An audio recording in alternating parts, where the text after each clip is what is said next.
אוקיי, שלום חברים. היום אבא שלי חוגג יום הולדת 50, ועכשיו אני מורה להראות לכם את היום הולדת, ותכתבו לי בתגובות איך היא נראית. יום הולדת 50 תמיד חייבת להיות גדולה, אז תראו את זה.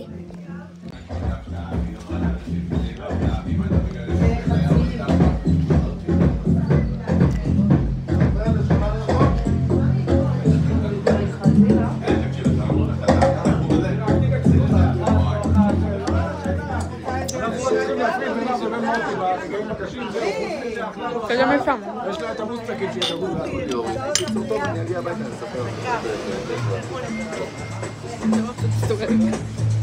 אוקיי, אז עכשיו תראו את הקישוטים שיש ביום הולדת הזאת.